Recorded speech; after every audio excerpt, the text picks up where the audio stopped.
Hello and welcome to episode 91 of Sensational She-Geek live from Yancey Street. This is the last episode of winter as it becomes spring on March the 20th. Today is the 16th. And that also means that St. Patrick's Day is tomorrow, Friday the 17th. I did wait until Thursday again this week to record the episode because Mandalorian premieres on Wednesdays, and I of course want to be able to talk about that one this week, so we're recording on Thursdays probably from here on out, unless I kind of switched up and skip a week. But Thursdays just seem to be kind of working out for me, so we'll keep doing this, at least for the time being. As for what other things we're covering on this week's episode, we're going to continue the tarot studies, which this card of the week for the Major Arcana is number 4, which is the Emperor. So we'll talk about the symbolism, a little bit of the history, interpretation, and then the pop culture ties in the anime tarot and the Marvel tarot. Our manga of the week is Kaiju Girl Caramelise by Spica Aoki. It is absolutely adorable, and I'm really happy to share that with you, and I hope somebody at least checks that out after hearing about it, because it is adorable.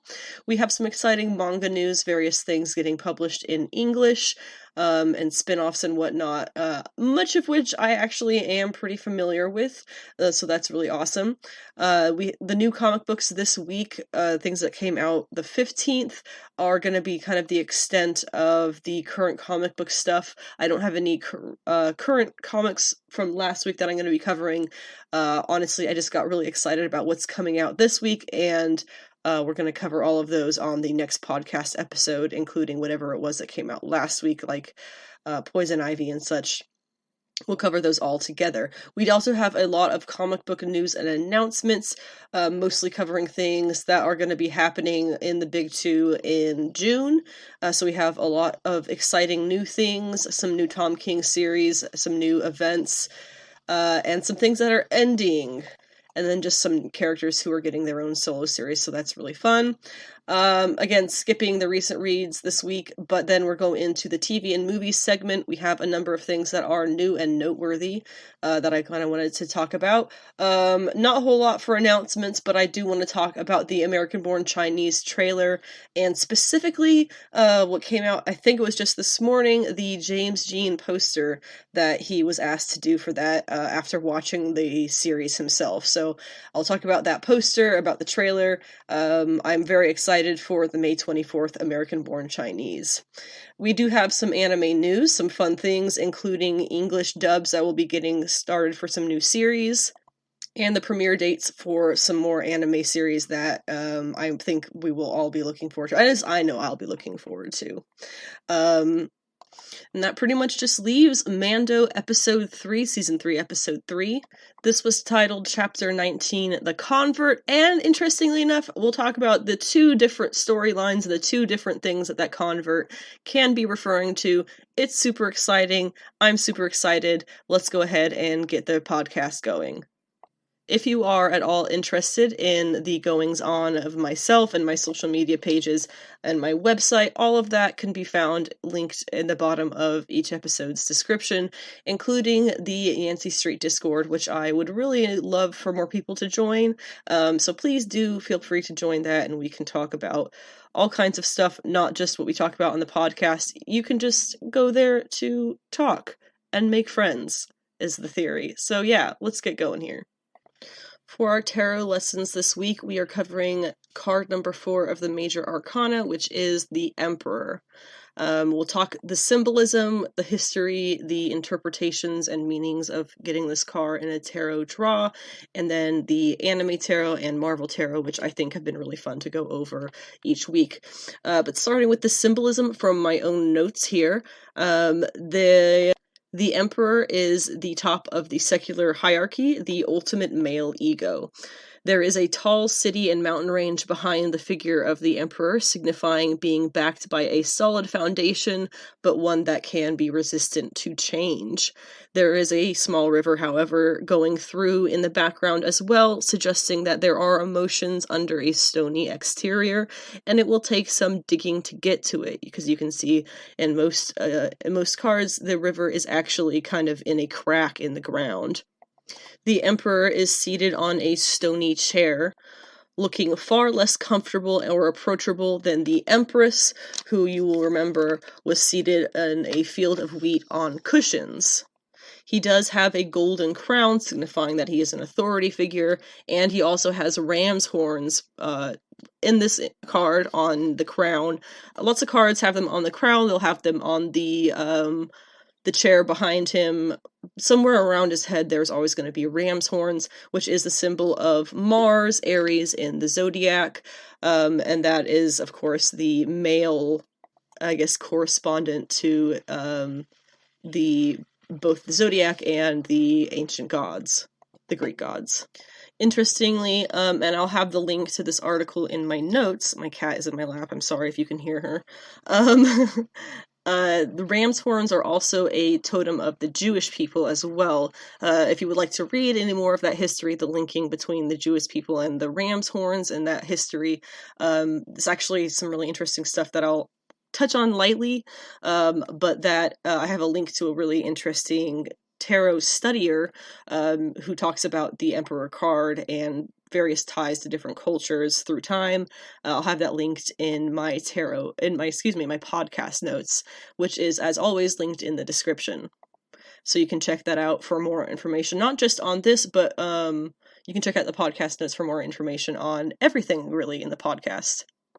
The emperor holds an Ankh scepter, which of course is the ancient Egyptian symbol for life, and usually he holds an orb in his left hand representing that which he rules, which is of course the world. Usually there is armor underneath the red that he wears. The armor is symbolizing protection from physical harm, and the red indicates the emperor's power. He also usually has a beard, which of course symbolizes his age, wisdom, and authority of the emperor. The emperor card has essentially changed very little over the centuries. In 1910, A.E. Waite wrote that the emperor symbolizes stability, power, protection, logic, and realization. It can represent a great person, aid, reason, conviction, as well as authority and will. Interestingly, sometimes the Emperor card will replace the High Priestess in decks where the pappus is removed, which is apparently still a thing in certain belief groups. The the High Priestess card is seen as heretical, I guess, still, because of the various conspiracies that I actually talked about in that podcast episode where I talked about the High Priestess. I think that was 2 episodes ago. So sometimes there is the Emperor 1 and the Emperor 2 in the decks where the High Priestess is removed, and they replace that with a second Emperor card. And then, of course, reverse for the Emperor, you can have the reading being domination, excessive control, lack of discipline, and inflexibility, which, of course, you can see that symbolism for the lack of flexibility with that stony mountain, the stony exterior, the discomfort of the figure on the card, and the fact that to get to the river of emotion, you will have to do a lot of digging through that stony exterior. On kind of that same note, oddly enough, from what I have read, this card isn't meant to suggest toxic masculinity, at least when it is read upright. Tibetan Buddhism itself connects masculinity to compassion. It takes strength to both rule as well as show mercy. The Modern Witch deck, which is the one that I actually am referencing in my notes myself, made the figure feminine to show that this card isn't actually related to a gender, more like actively protecting the foundations of society. This card appearing isn't necessarily referring to a powerful male figure. Rather, it is just masculine traits and whatnot, which aren't necessarily tied to gender that way. Now, something that I kind of wanted to add, the first time that I came across the connection between, in this case, it's ram's horns, really it's a horned head, which you see a lot in male power symbols, especially in modern times. The connection between that and the female reproductive organs, i.e. the uterus and ovaries, and how that those two shapes are extremely similar. The first time I came across that connection, or that was pointed out to me, is in a book called Missing Witches.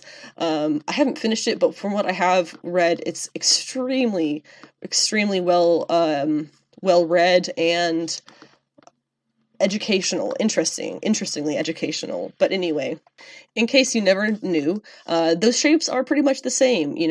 Cow or bull heads or ram's heads in this sense, and the feminine reproductive system of the uterus and ovaries. So those are pretty much the same shape, and so that was something that has been known for many years. That's not news to anybody.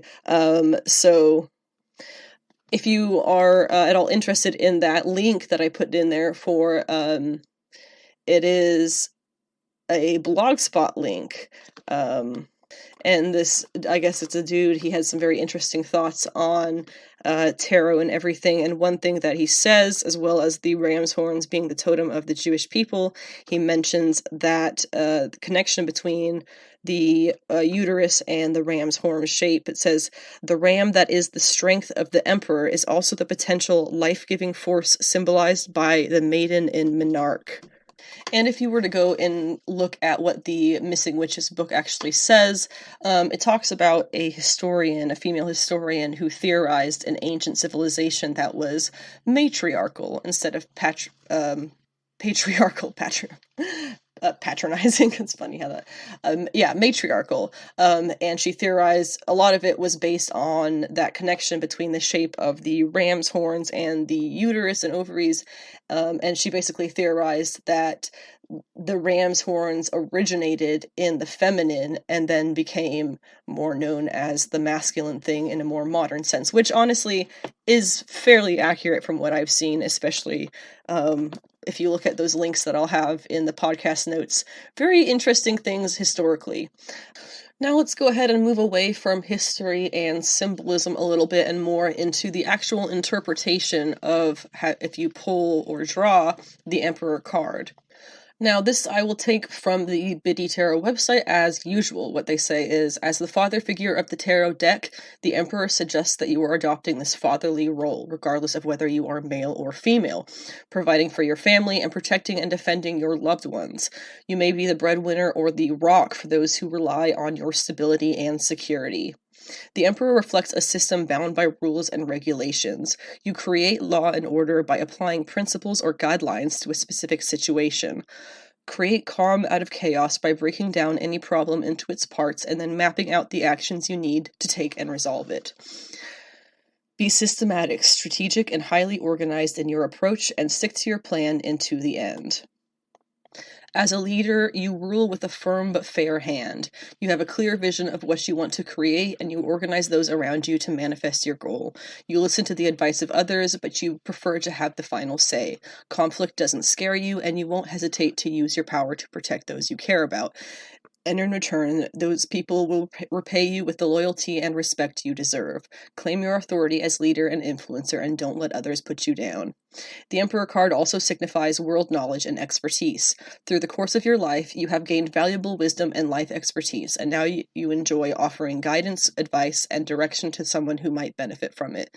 You may be a teacher, coach, boss, or just a good friend who likes to take what you have learned and pass it on to others so others can be as wise and powerful as you.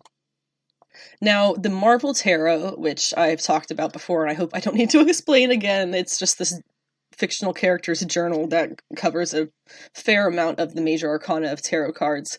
And for this one, the fictional character in question has drawn two characters for being the Emperor. One is Nagala, or Naga, I'm not sure which one he goes by. I guess Naga is correct. And the other is Dr. Doom. So here's what this dude's journal says about these characters and the card. The Emperor archetype is linked by ancient pacts to the Elder God set. Just as the Empress belongs to Gaia, the priest is Cthulhu's servant and the priestess is Ashtur's. It only makes sense that Set's king would wear Set's crown. I thought at first that the green, scaly monarch appearing on the card was the legendary Emperor of Lumeria, Naga. However, all of my sources tell me that Naga is, for the moment, still dead. That would that would mean the handsome, itchy creature, itchy creature appearing on the card is Naga's great-great-great-granddaughter, Nagala. There we go. I have never known the Emperor card to choose a female subject, unless somehow the two are blending. One of two times, it is Nagala. The deck is usually drawn to supernatural subjects. Dr. Doom has been venturing further and further into the legacy left to him by his gypsy sorceress mother, Cynthia Von Doom. The cards seem to have taken notice. I got a little nervous thinking about this particular emperor possessing or being possessed by the power of the Serpent Crown. One of two times, it is Dr. Doom. And that leaves us with the Anime Tarot, which is my favorite tool for teaching tarot and for learning tarot, I guess would be equal. And this one is by Natasha Iglesias, and I talk about this one every week. It's probably my favorite tarot deck that I own. So here we go. The archetype for the Emperor card that she has here is the company boss. It says, the Emperor's analog in anime is the company boss. There are many boss types in anime, from cruel and manipulative to dopey and friendly, but almost all are symbols of structure, authority, leadership, and discipline, whether or not they always stay true to these values. If the anime is set in high school, certain teachers can embody this role, especially if the high school is non-traditional. The examples that she gives is Roy Mustang in Full Metal Alchemist Brotherhood, Zeph in One Piece, Mr. Ton in Agretsuko, oh, Mr. Ton, Nezu in My Hero Academia, Levi Ackerman, nice, in Attack on Titan, and Great Demon King Piccolo in Dragon Ball, nice, Piccolo. And then next week we'll return with some more tarot studies, and we'll be covering card number 5 of the Major Arcana, which is the Hierophant, basically the male high priestess, and I'm sure there's going to be nothing problematic about that card's history, right? The manga of the week, I am proud to say this week, is Kaiju Girl Caramelise by Spica Aoki, which might be Spica, I don't know. Spica Aoki is what I'm saying for right now. Absolutely adorable. I've read all of the English volumes of this one that are out, and I don't think there's any announcements for more right now, but we know that there's going to be more. It is not finished yet.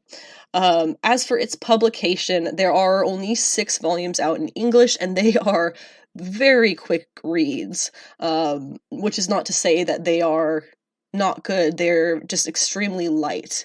They're very lighthearted, for the most part. We got into some really cool stuff in the latest volume, but I'm getting ahead of myself. They're what you would call a seinen manga series, and there's a little bit of funny story behind that categorization. Author Spica Aoki had previous work serialized in magazines aimed towards girls, which you would know as shoujo, right? So she was worried when the male-targeted seinen magazine picked up her series.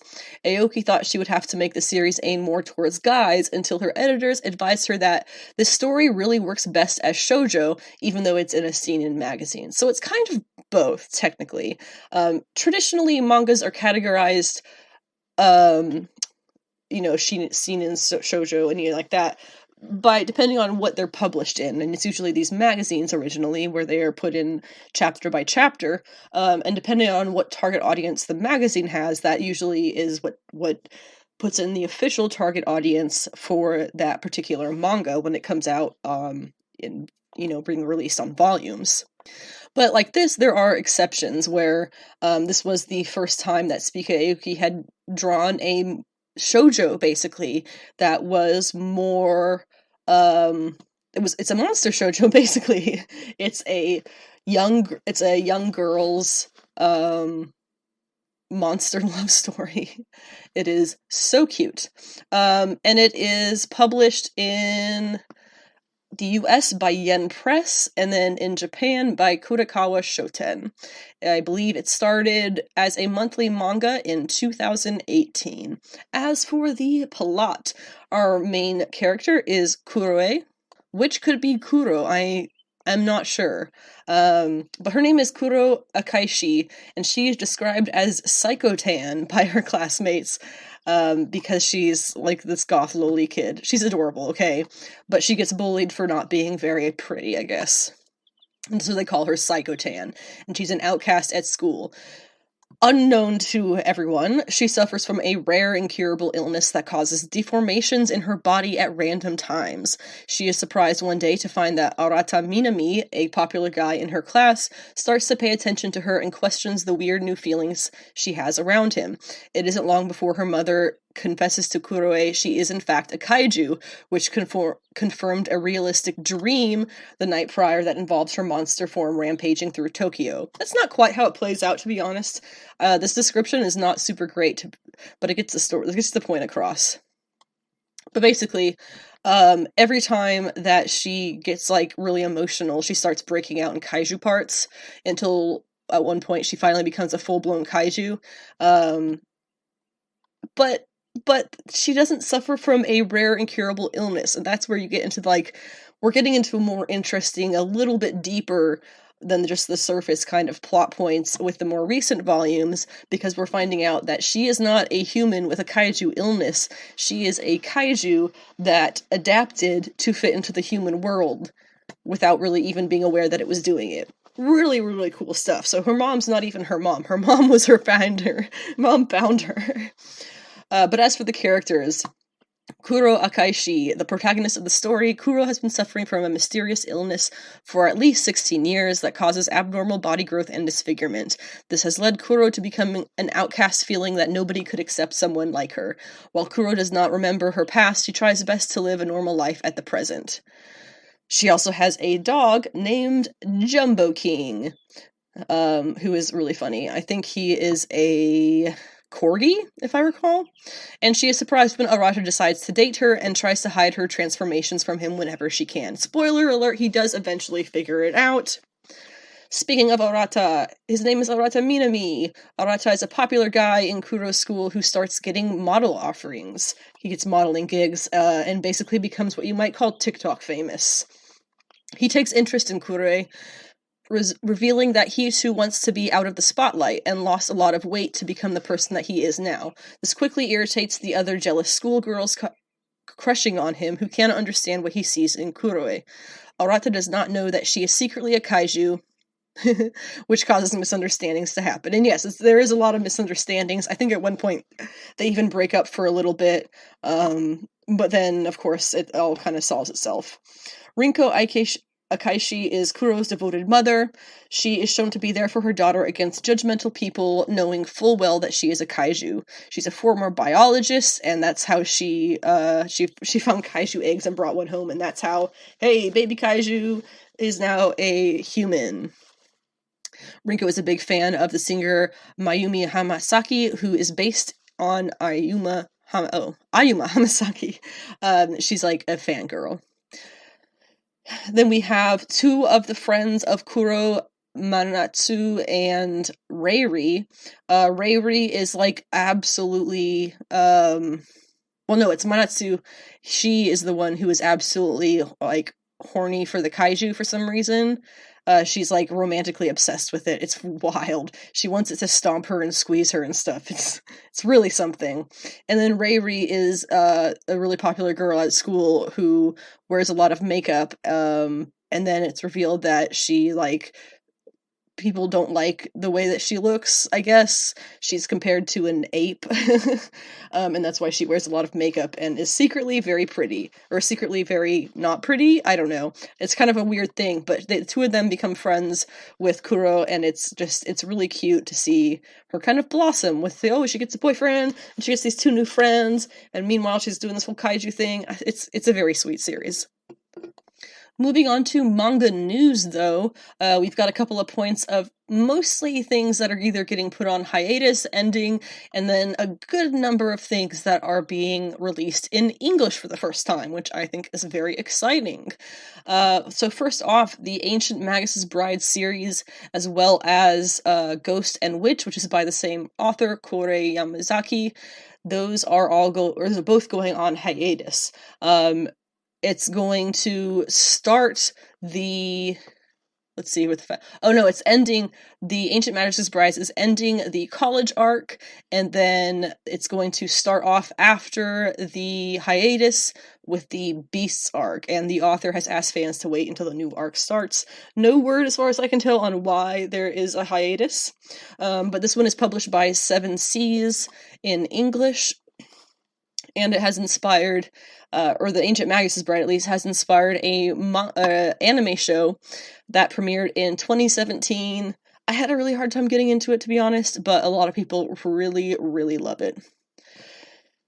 If you are a fan of Teasing Master Takagi-san, there is a series by the same creator, which is going to wrap up pretty soon, and it is called In the Heart of Kunoichi Tsubaki. It's going to end in 2 chapters, which, if there are no delays, that's going to be in May.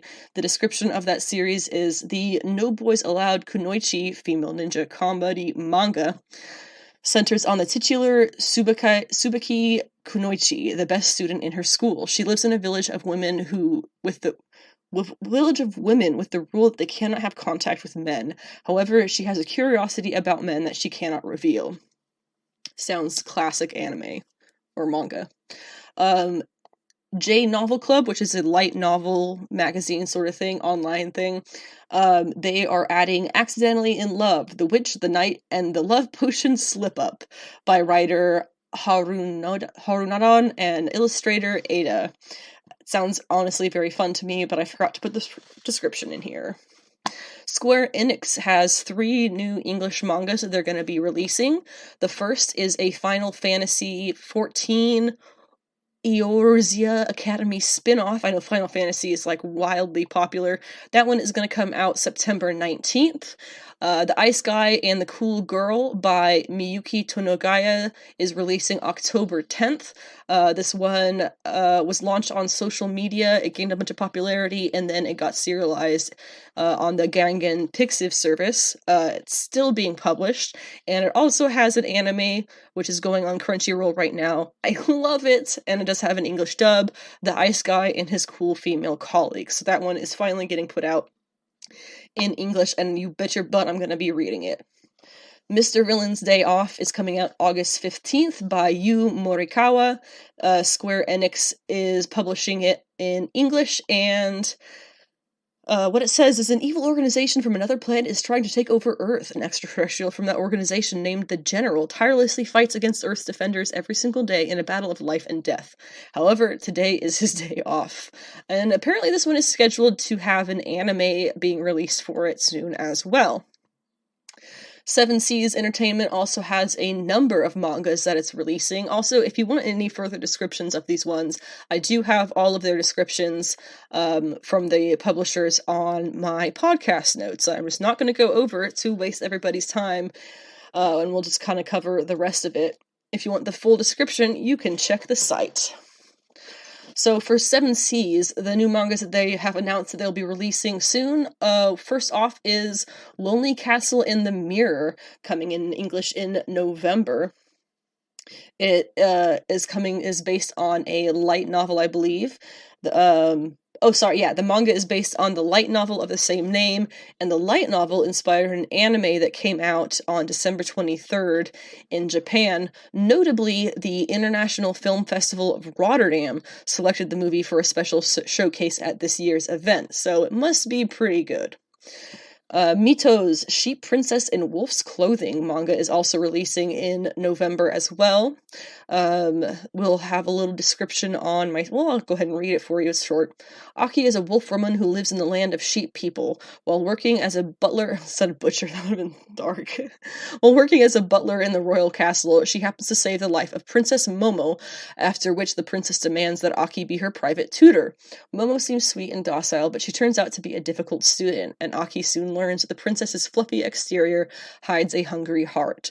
Aki must deter Momo's advances, but she cannot deny her wolf's instincts can only deny her wolf's instincts for so long.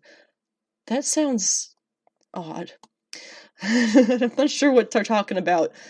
Denying her advances to wolf. Anyway, a new one also is Easygoing Territory Defense by the Optimistic Lord. Production magic turns a nameless village into the strongest fortified city. That was the full title. And it's debuting, I believe, next January. The first volume of the light novel will debut in the same month. And gosh, that was just the longest title I think I've ever seen on a manga. And then we're getting the single volume, which was originally created back in 2009 to 2010 in Japanese, but in English we're finally getting The Secret Friendship by Kazun Kawahara and Eiji Yamakawa. Yeah, it's kind of an older one, but it's nice to see that they're still going back and releasing things in English for the first time from this kind of era, because it gives me hope that we're going to get certain things that I want to see published either in English or reissued in English. I would love to see those things happen. And then finally, The Villainess Who Has Been Killed 108 Times, She Remembers Everything, is a manga that they will be releasing from Seven Seas in October, and obviously she's trying to find a way to break the 109th death cycle, because apparently that's what's happening with her. Personally, from this list of new releases that I kind of went over, I definitely think that I'm going to be picking up a number of these. I know that I am definitely going to be, I already said, the Ice Guy and the Cool Girl, 100% going to be reading that one. It's going to be until October till it comes out, but it is still ongoing, so we'll have a good amount of that to catch up on in English. And then The Lonely Castle in the Mirror sounds pretty interesting as well, especially the whole idea that the movie was showcased at the Rotterdam International Film Festival. I think that's a pretty impressive point. We're skipping over reads for this past week because I didn't have a ton that I was really excited to read, so we'll just save it for next week, because next week I have a ton that I'm excited to read, or to talk about for the next podcast episode, because these comics came out yesterday, the 15th of March. And there's a bunch I'm very excited about, particularly Hellcat #1 from Marvel. Writer Christopher Cantwell, artist Alex Linz, when we have covers by Perry Perez, Ryan Stegman, Scotty Young, Peach from Moko, and In-Hyuk Lee. It is super exciting. What they have to say about it is, leaping from the pages of Christopher Cantwell's Iron Man run, Hellcat is back. Patsy is back on the West Coast, living in a demon house haunted by the ghost of her mother. When someone close to Patsy's inner circle is murdered, Hellcat becomes the prime suspect. Now Patsy must prove her innocence and both evade the police and the supernatural sleepwalkers. To add to the perils she faces, her demonic ex Damon Hellstrom shows up, and that's never a good thing. A supernatural superhero murder mystery. Now, I did have a very brilliant podcast special, if I do say so myself, on Patsy Walker's Hellcat. You can check that out. I will have it linked in the podcast notes, as well as what I have of her appearance reading list summary, which I think is pretty much everything she's ever been in post her Romance Comics days. What do you mean her Romance Comics days, Anna? Check out the podcast special, linked in the podcast notes, and also, down the line on the list of episodes, to find out more. Also coming out this week, because that's what we were talking about, Little White Lie #1 from Aftershock by Purgatory's Ray Fox and Mark Torres. This is a one-shot. When wealthy identical twin brothers find a bizarrely seductive shape-shifting creature living on their isolated estate, they get drawn into a mind-bending battle of predator and prey against an enemy that turns all their greatest strengths against them. The Forge #1 comes from Image by Eric Troutman, Greg Rucka, and artist Mike Henderson. A squad of planet-smashing super soldiers find their routine mission to be anything but easy in this one-shot mature tale inspired by sci-fi stories of Heavy Metal Magazine and Conan the Barbarian. No One #1 from Image Comics. A rash of murders in Pittsburgh sparked a dangerous political movement, copycat killers, and a masked vigilante who's still determined to hold the powerful accountable. This is by Brian Buccellato and Kyle Higgins.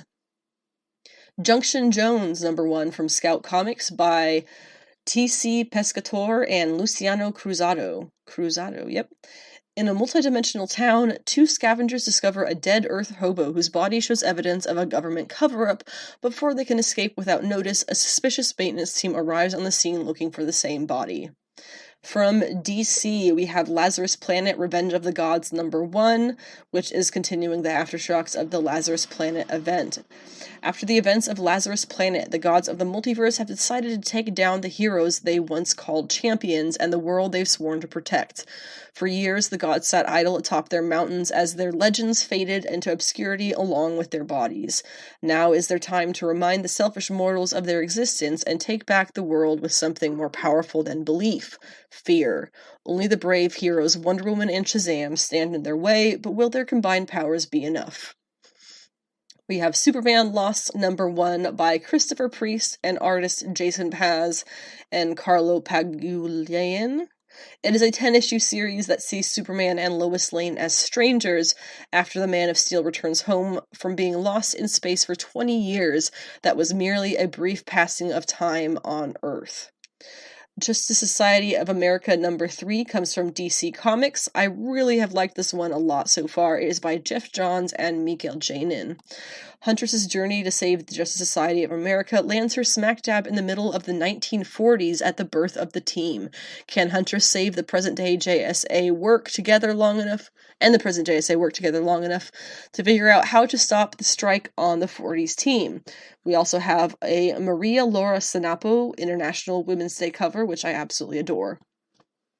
All Against All #4 of 5 is from Image Comics by Alex Paknedel and Caspar Wingard, who is a brilliant artist. The series has been fantastic. I can't recommend it enough, and we only have one issue left after this one. Captain Marvel #47 is by Kelly Thompson Still and Sergio Fernandez Davia. We have variants this week by Emanuela Lupacchino and Peach Momoko. Overwhelmed and trapped in the Brood's backyard, Captain Marvel and her team are forced to sacrifice one of their own. But the Brood let Carol through their clutches once before, and in doing so, created one of their worst enemies. They won't make that mistake again. Hexware #4 from Image Comics by Tim Seeley and Zulema Scotto-Lavina. Hexware's mission continues. After unexpectedly joining forces with the Helljumpers, the android in service of the darkest depths is determined to get to the bottom of the conspiracy behind Jesse's death. But the answer she gets may be worse than she ever imagined when all signs point to Kieran, Jesse's father, as the prime suspect. Then we also have 8 Billion Genies, #8 of 8, series finale from Image Comics by Charles Soule and Ryan Brown. This has been a brilliant series, 10 out of 10. Danger Street #4 by Tom King from DC Comics, and Immoral X-Men, not Immortal, Immoral X-Men #2 from Marvel, which is following the Sins of Sinister event still. Next up, we have some comic book news and announcements. A great bulk of this is going over the more or less big two, the new stuff that they kind of announced in June. But we're going to start off with something that is definitely not big two. It's an Image Comics graphic novel by Alex DeCampi and Erica Henderson of Dracula Motherfucker, which is a fantastic graphic novel. I am so happy that I bought that as soon as I saw the title. It was 100% worth it. The vibes are pristine. Anyway, Alex DeCampi and Erica Henderson of Dracula Motherfucker are working together on a new Image Comics graphic novel called Parasocial. It's going to be coming out in October of this year. What they say about it: Alex DeCampi is quoted saying, "Parasocial is a twisted exploitation thriller that will leave you never feeling safe at a convention again.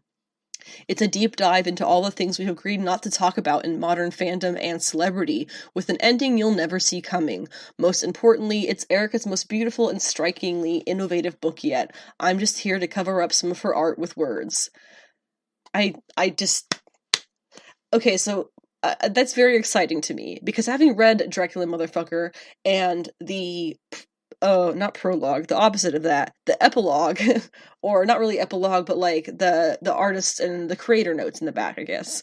Alex DeCampi wrote a very clear and precise statement, a paragraph, let's say, on, just in case you missed it, because it was pretty obvious reading the graphic novel, on the vast metaphor that the story was showing us. It's very much that kind of thing.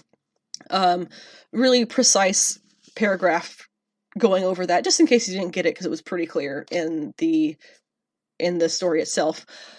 Erica Henderson, however, she provided pages of notes and of thoughts about the story and character design and artistic detail. Like, the fact that this next project, Erica Henderson, I am a fan of for life. I'm really excited for Parasocial. This is just one of many things that's going to be coming out in October and November that I have to look forward to. It's going to be a great fall. But anyway, now that we've covered the thing that I am probably most excited about, we have some Marvel and DC things that were announced, mostly for June and onwards. First off, Chip Zdarsky and Marco Cicchetto's Daredevil run is going to be ending in August. I think it was 2018 when he kicked this run off, and it has been pretty much one of the most consistent Daredevil runs, with the exception of the Devil's Reign event, which very much felt like they told Chip he had to do a Daredevil event, and that's what he came up with on the fly. That's not really a compliment, though. It's not supposed to be. Very, very solid Daredevil run. I know I blasted through the first, 15 issues and caught up with it, and I spent a very long time reading it after that as it was coming out. Fell behind after Devil's Reign because, as I said, I don't have a lot of positive things to say about Devil's Reign. I will say that Elektra Daredevil is one of the best things I think Chip Zdarsky has ever done, and Marco Cicchetto's design for her is just pristine. I absolutely adore it. But their run is ending in August, so if you're a fan of that, I guess RIP.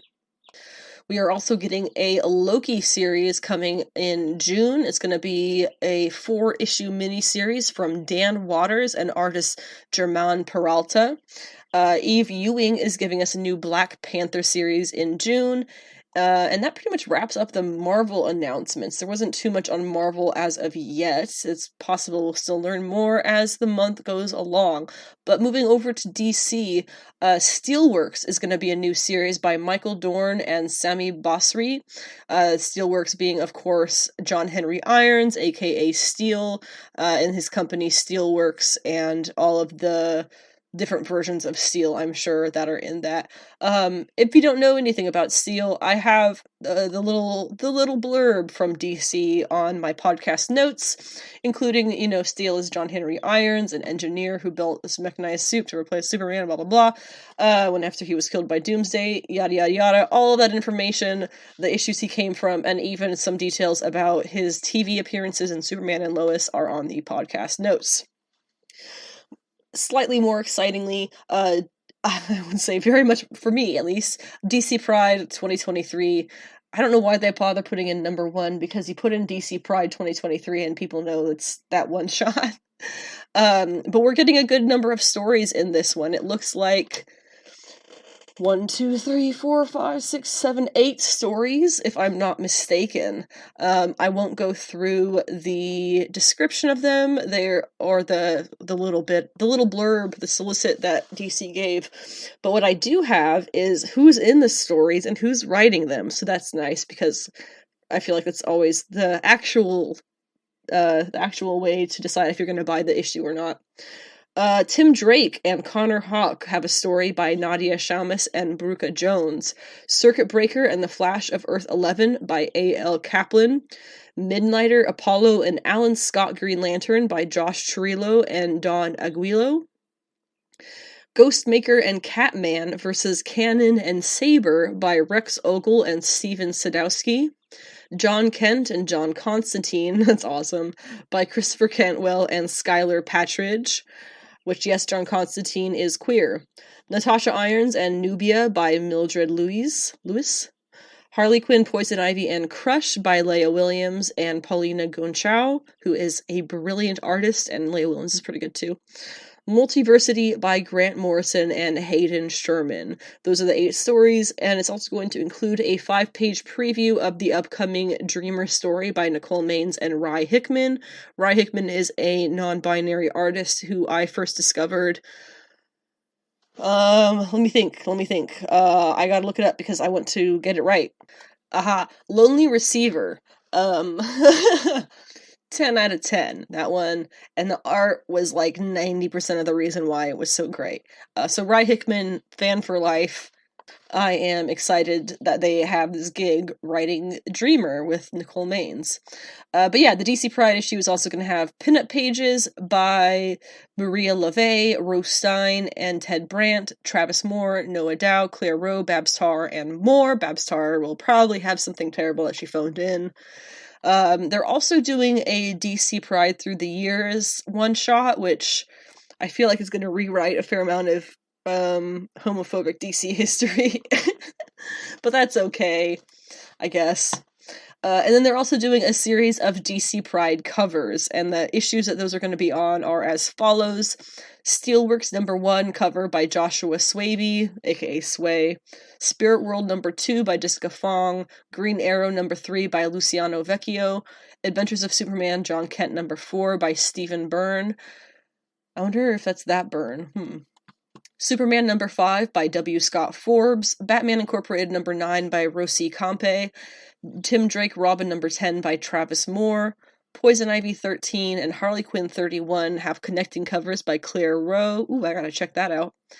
Nightwing 105 by Yoshi Yoshitani. Wonder Woman 800 by Ted Brandt and Rose Stein. That one is fantastic. I've seen that one.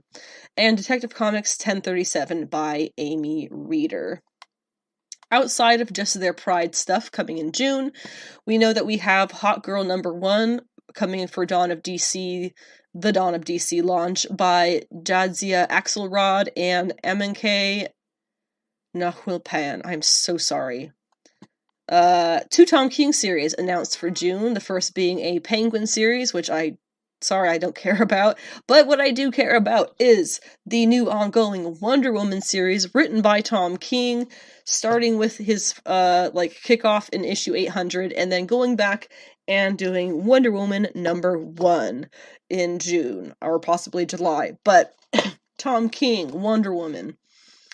I hate to say it, man, but I have been waiting for a solid female writer to take over the Wonder Woman series and make that a book that I am interested in reading, because I haven't seen that in years, if possibly ever. I think the last Wonder Woman that I enjoyed was the Grant Morrison Earth 2 Wonder Woman, and that obviously not canon. It would be really nice to have a female writer writing Wonder Woman and have me enjoy it. But alas, that has not happened yet. I accept the heck out of Tom King being the stand-in until then. This will probably be the Wonder Woman series that I enjoy, just based on the fact that, 99% of Tom King stuff I very much enjoyed. So, I feel like he can give her a really solid series, story, something, and find a really nice balance between the hard Amazon and the loving Amazon, which is kind of the duality of Wonder Woman, right? And if you have read Tom King's Batman, specifically the issues where Batman and Wonder Woman were a team up, and it was this whole thing, A, that shit was hot as heck. You know what I'm talking about. And B, Joelle Jones's art, again, hot as heck. Whenever anybody talks about Wonder Woman and her cape, they always use that frame of Joelle Jones on the rooftop with a bat signal and that cape, because Joelle Jones is the best. Anyway, point C or 3 or whatever I was doing, he did that very, very well. Very, very well. That was a great arc, and did I mention it was kind of hot? You gotta read it. You gotta read it to see what I'm talking about. It's worth it. But anyway, that's a lot of the reasons why I think the Tom King Wonder Woman is going to be stellar. Other things coming from DC in June, we have Mark Waid starting his Shazam series, finally. DC is then going to be doing a free Dawn of DC primer in May, 10 days after Free Comic Book Day, so I guess that's interesting. It's going to be written by Joshua Williamson with artwork by Leandro Fernandez, and will reveal, quote, Dawn of DC's secrets, threats, and connective stories in 2023 and beyond. They always say stuff like that. But it includes Night Terrors at DC. I guess for the Free Comic Book Day, Night Terrors is one of the things that we're getting. Is this the one that had the really cringy thing about Joshua Williamson? No, I think that was something from last week. DC scribe, it was some cringe description of Joshua Williamson. He's not that good, okay? He's okay. There's definitely stuff he's read that I thought was trash. But anyway, Knights of Terror. It says the story stars Batman, Superman, and Wonder Woman as they discover the dead body of one of their earliest enemies at the Hall of Justice. Their investigation takes them past the land of the living, beyond the land of the dead, and into a realm of nightmares. Interesting. The only way to save the world is to call for help from an unlikely hero, Deadman. Okay, that might be kind of cool. We'll see. But it is Night, Knight terror, so more Batman stuff. Joy. And then finally, over at Dynamite, Colin Bunn and artist Blackie Shepherd, what a name, are going to be returning to the Reanimator world for the Kickstarter project Reanimator World of Cthulhu Eternal Lie. And you can find that and more information on my podcast notes. Now, before we get into the TV and movies segment, which is the last segment of the podcast as usual, I just want to mention Purgatori really quickly. And I'm not talking Purgatori with a Y. I'm talking Purgatori, the chaos character created back in the, I want to say 90s, or the late 90s, as a, supposed to be a villain for Lady Death. Regardless, I love this character. You may have heard me talk about her a few times with the Purgatori Must Die series, and after discovering that this is actually the third series by this creative team, really. It's the author and the writer. The writer and the artist.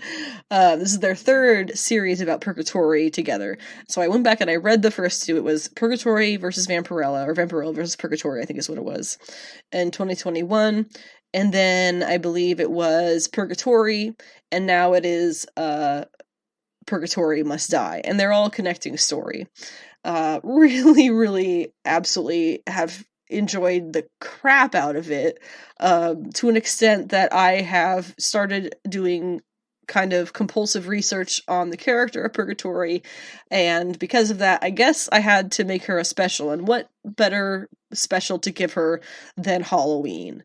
So the Halloween special has been switched from whatever the heck that I fudged into there, switched from that to basically what'll be Purgatori and the Legacy of the Chaos Comics characters. Because she was one of less than a dozen, I want to say, characters who were who were originally Chaos Comics characters from like the 90s-ish, who were kind of went off into oblivion and were bought by Dynamite about a decade ago. So really, really, I'm very excited about it. I've already put in an embarrassing amount of work into it. You can check out her reading order that I've started already on my website. I have her 2014 Purgatori series, which was the first one under Dynamite, as well as the 3 Ray Fox series that are the more modern ones, and the one that is currently ongoing. But just a little bit about Purgatori. She is a 2,000+ year old.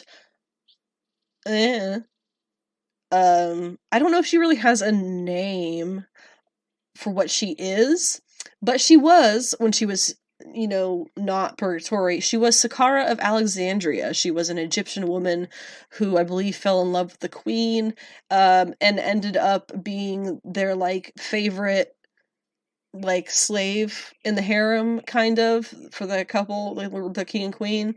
Long story short, vampire bites her. She has demon blood in her, doesn't realize that until after the vampire has bit her, and she turns into Purgatori, whatever the heck you want to call that. Purgatori is just what people call her, but a lot of people still call her Sakara, which I really enjoy.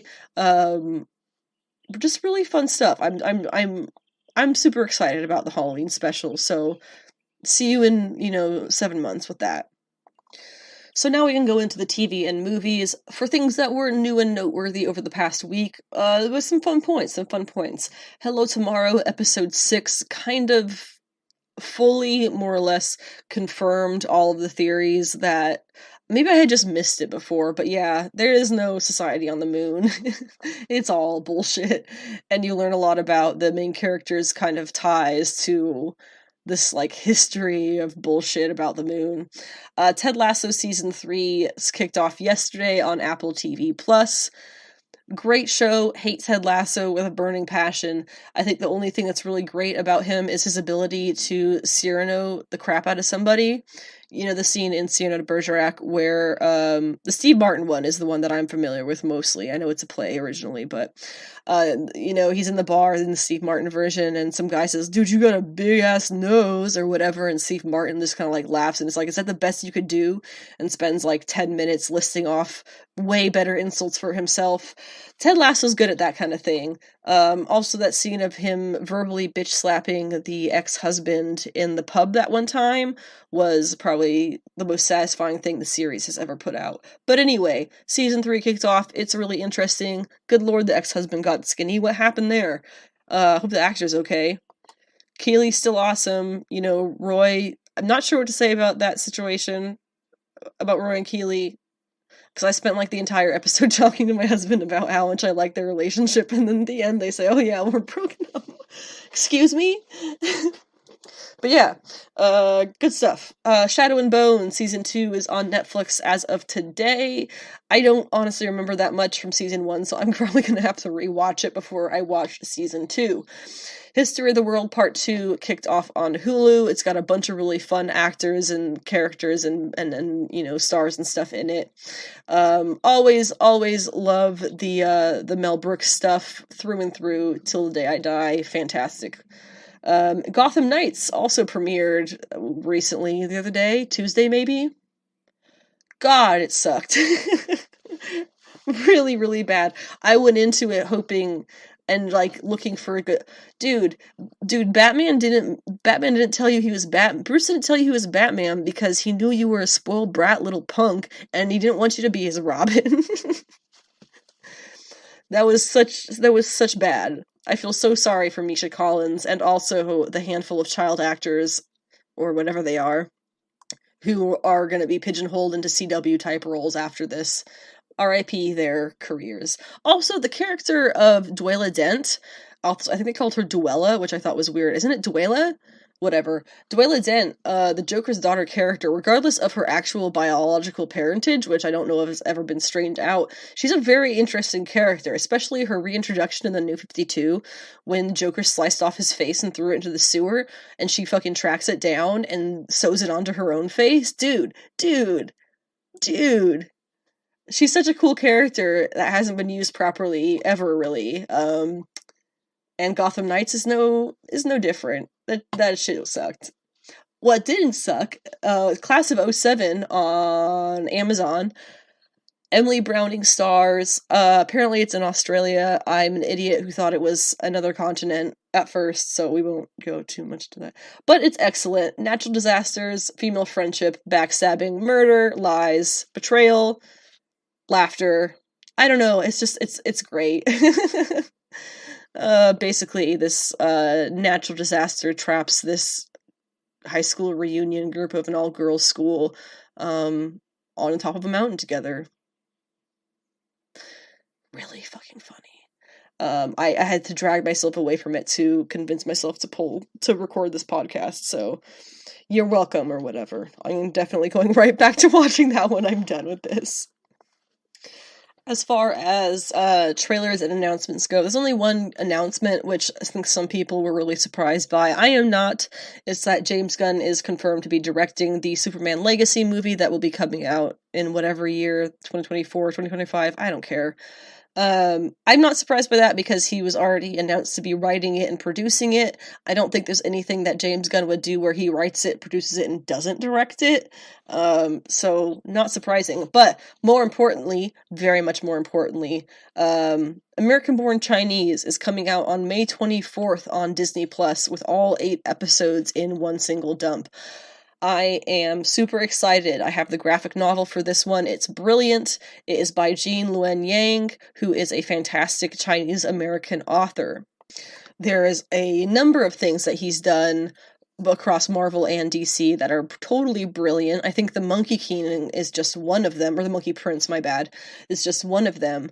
But American Born Chinese was kind of one of his legacy things. And if I'm not mistaken, Superman Smashes the Klan was him as well. I'm gonna Google that really quick around my cat. Superman Yep, Gene Luen Yang, that was him as well. Super good. And that was Gurihiru, I believe, was the art. Yep, art by Gurihiru, which is a duo of Asian artists, female artists. But yeah, Superman Smashes the Klan, absolutely fantastic. Gene Luen Yang, I am so incredibly here for his moment that he's having right now, meeting all of these stars, some of whom just won Oscars. You know who I'm talking about. Congratulations, frankly. It's really exciting to see, and I'm very, very happy for him and excited to see the show when it is out towards the end of the month. Now, the reason that aside from the trailer, watch the trailer. It looks really good. The trailer obviously is one of the reasons I wanted to talk about this. The other reason was just this morning, just like James Gunn, artist James Jean, posted his art for the movie. James Jean, if you're not familiar, is I believe, Taiwanese American artist who has not only decades of fine art experience with a brilliant style that he's curated, but he has been able to do some really exciting pop culture art, such as the Umbrella Academy, the first series of covers, Apocalypse Suite, for Gerard Way and Gabrielle Ba. Speaking of Gerard Way, James Jean did the My Chemical Romance, the Black Parade album art, and all, ensuing art that goes with the album. That was all James Jean as well. More recently, a number of movies he's done posters for. I know Mother was one that I didn't watch from a couple of years ago, that he did a poster for.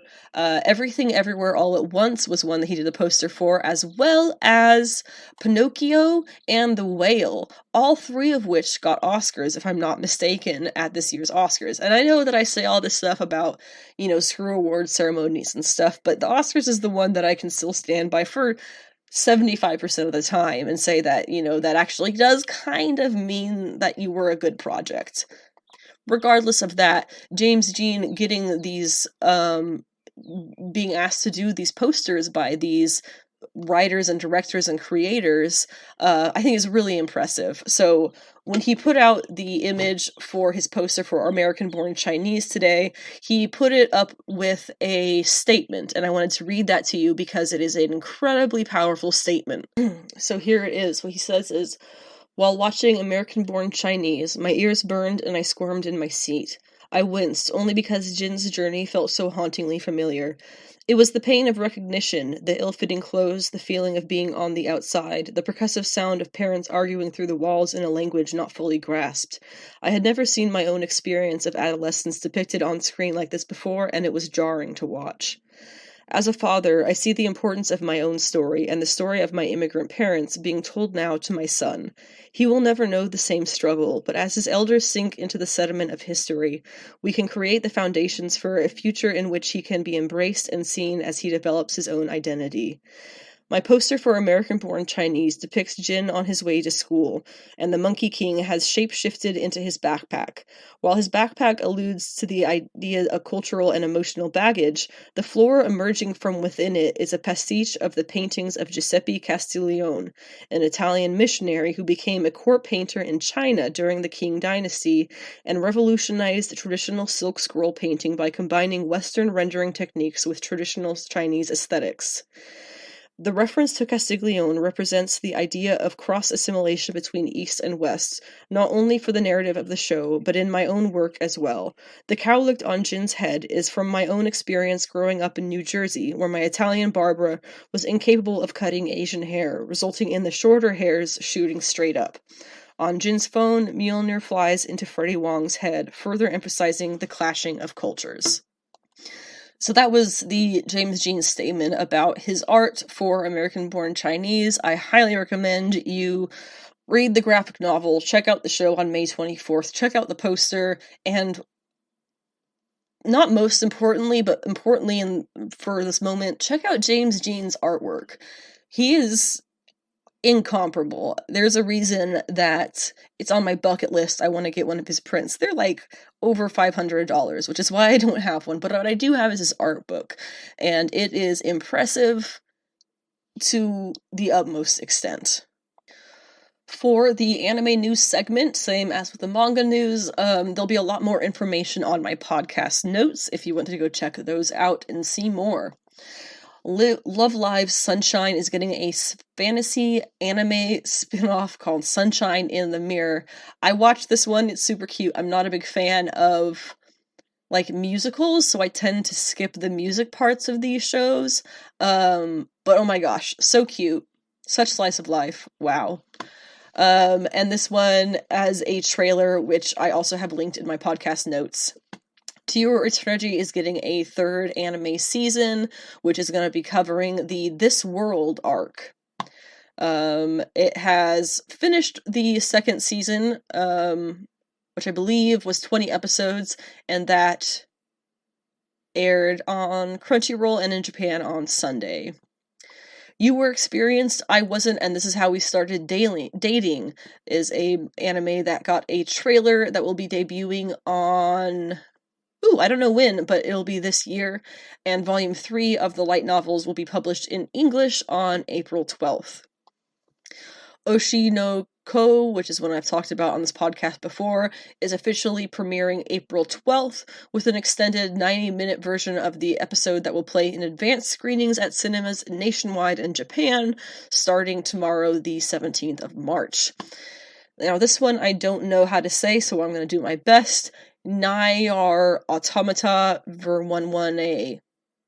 I have no idea, but that is one that looks really interesting from this season, and it was just subbed, but they have now announced that is getting an English dub, and that will be premiering this Saturday on March 18th. That's going to include returning cast members from the related game. The Ishura anime is going to be streaming solely on Disney+. You can check out the description on the notes. Kuma Kuma Kuma Bear Punch is premiering April 3rd. It is the second anime series based on Kumanano and 20029's, I guess is the other author's name, Kuma Kuma Kuma Bear light novels, which I am very tempted to check out because it was an absolutely adorable show. The first season premiered in 2010, airing for 12 episodes, and then it's been dubbed on Crunchyroll in English. It is published by Seven Seas in English as well. Tonikawa Over the Moon is getting a second season. It's going to be put out on April 7th to begin with. The second season will feature a returning cast and staff. The first television anime, the first series of it premiered in 2020 and had 12 episodes, currently on Crunchyroll with an English dub. Finally, My Happy Marriage is a light novel series that will be streaming as an anime on Netflix later this year. As for what's coming out still in this season of anime releases, I am finally getting into Trigun Stampede. The whole backstory of him being a plant and everything, I think, is fascinating. I did not see the original Trigun anime, so don't hate me that I don't already know all these things. Also, if you liked Vash's coat, you can now buy it. I believe, let's see... From Super Groupies is what the company is that's making the coat. I have the link for that in my podcast notes as well. Also, Tomo-chan is a Girl was not done last week, which I am thrilled to discover. As of yesterday, it had a new episode. I believe it's probably going to end on 12 or 13 instead of 10, like I thought. And I have, in the past few weeks or so, finished In the Land of Leodale, which I had started previously and didn't like, but I think I've seen enough shit anime now that it looks a lot better in my eyes. And I also rewatched Interviews with Monster Girls, which is still friggin' cute. That leaves us with Mandalorian, episode 3 of season 3, which was chapter 19, The Convert. And who is the convert that they're talking of? Because it could be more than one person. Starting with the less exciting side of things. No, it was still exciting, but, like, the less happy side of things, I guess. Scientist Bro, who was the one who the Empire strong-armed into doing the clone work with Grogu that we saw in previous seasons, you know, the young guy with glasses who didn't want Grogu to be harmed, you know, all that stuff. Well, he has left the Empire, obviously, and he now lives at a like amnesty camp sort of thing, which is like a nice little commune for ex-imperialist soldiers and whatnot. And he makes some buddies, and they're all like appreciating their ability to be here. They can all recognize really how lucky they are to be there, because the Empire would have killed them if the positions were reversed here. Whereas the New Republic is like, yeah, sure, we can give you guys a place in society. But we also have the female officer from it's the he ends up running into, I had to look up her name, Elia Kane, who was one of the captains on Moff Gideon's like whole court of ships, his whole dealio there. Who, of course, you remember Moff Gideon being the villain from previous seasons, who had the Darksaber at one point, and then I guess Alia Kane, she was one of his generals, and now she's at this amnesty camp as well. He's apparently been brain scrambled or something, and just isn't out of the picture, supposedly. So she recognizes him immediately, and he calls her out for having been Moff Gideon's like lackey. And so they start off kind of rocky, but then he expresses to her eventually, she kind of weasels her right in, and he expresses to her how he's kind of sad that he can't use the research that he was doing for the Empire to help the Republic, because there it's illegal. And he's like, but it's such good work. There was so much, I was going to be able to help so many people, blah, blah, blah. And so Elia Kane, she convinces him to try it anyway and gets him all these, like resources and stuff set up and all these connections. And then turns around and turns him in for breaking the New Republic's laws and doing the Empire science work against the rules in secret. So that sucks for him. They honor Elia Kane as a brave soldier, and then they, Dr. something, I'm blanking on his name, but he ends up getting put into that brain scramble machine, which is apparently what happened to Moff Gideon, and he starts freaking out, and the doctor is like, it's fine, it'll be fine. Basically, they're giving him a frontal lobotomy. But while Elia Kane is being basically honored as like a loyal and true, you know, New Republic soldier, she, for whatever reason, is allowed to like supervise his brain scramble. And so she has all the controls in front of her, and while no one's watching, she turns the knob up to like all the way up, and he basically just roasts in the machine as she like just stands there and smiles and eats a biscuit. So basically, I think Moff Gideon has to still be alive, right? And she's making sure that she's taking care of anybody or anyone who knows about him. It's either that or he is actually gone and she's taking revenge on anybody who was involved. Either way, though, this bitch is Empire through and through. Good people don't do this stuff to their allies. You know, she took pleasure in trapping him and watching him basically be killed slowly, no matter what her intentions of that were. And so there you get, like, who is the convert? Is it the doctor, the professor, whatever, who we just saw killed? Probably not. Is it her? Is she the convert who is pretending to be a convert, or who has now found herself a new role with just as much vileness to it as she had under the Empire? Because then we have the other side of the story, which is, of course, completely different vibe, right? And that's where we left off in the last episode, with Bo-Katan saving Din Djarin from the waters of Mandalore. I think what happened was he sunk, and the Beskar on his armor was just so heavy that he just went all the way to the bottom. And of course, we know that we saw a fucking mythosaur on their way out. And she keeps that close to her chest. Bo-Katan keeps that close to her chest. She doesn't mention the mythosaur. She asks him, did you see anything? He says, no, it was too dark. She saw the mythosaur, and she doesn't say anything about it. So the three of them, it's Bo-Katan and Din and Grogu, of course, they go back to what was Bo-Katan's home, her new home on one of the moons nearby, right? No, not right. They are getting bombed by the Empire now. The Empire is probably aware that somebody went to Mandalore, and possibly that Bo-Katan went to Mandalore, and they do not want her gaining power.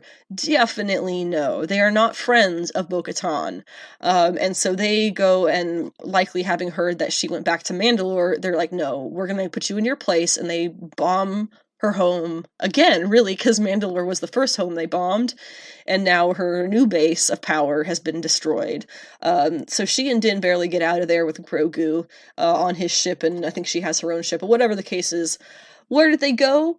They go back to the armor, and where she has the kind of fringe Mandalorians, the former, what would have been formerly the Death Watch Mandalorians, who are the kind of extremists the way that Din is. And so he comes out, and he was smart enough to bring a vial of water from Mandalore with him, so he has proof. So they get out of the thing. Now, what was really interesting was to see Paz Vizsla's reaction to Bo-Katan as she gets out of her, out of the plane, because they have a history. I believe it was like his father fought in the Death Watch against her sister, something like that. Their family has history, and it is no bueno. It is not good. And Paz Vizsla, in case you are not aware, he is the heavy Mando, the blue dude.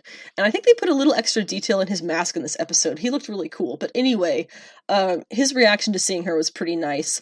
And then they go in and they talk to the armorer, right? And she asked, were you successful? And he says yes. And they're like, no, there's no way. And so he pulls out the water, gives the armorer the water from Mandalore, and she has a way of testing it to make sure that it is water from the mines of Mandalore. And it is. And she says, you have been redeemed. And she looks at Bo-Katan, and she says, you too have been redeemed as a true Mandalorian. And she's like, wait, what? Bo-Katan hasn't taken her helmet off since she came out of the water, saving Din. She kind of just accidentally subscribed to the creed. And so is she the convert? We don't have history of Bo-Katan post this. We didn't have it post Rebels until this, really. So this is very exciting to see. Potentially Bo-Katan regaining her generational religious beliefs, because she still didn't take the helmet off even after the armorer tells her, you haven't taken your helmet off. Cool. So yeah, you are now sworn to the creed and you're a true Mandalorian again. And she's like, oh, and she still doesn't take the helmet off. Who is the convert of this episode? That's I think it's a really clever title. Also, to wrap it up, this episode was also a really, really great reminder that while Star Wars itself is, in all technicalities, sci-fi, just because it takes place in a relatively sci-fi world, the world of Star Wars itself can encompass many different genres, like covert spy stuff, which we saw with the Andor show, and a little bit here, and the Westerns, which was a lot of what Mandalorian started off.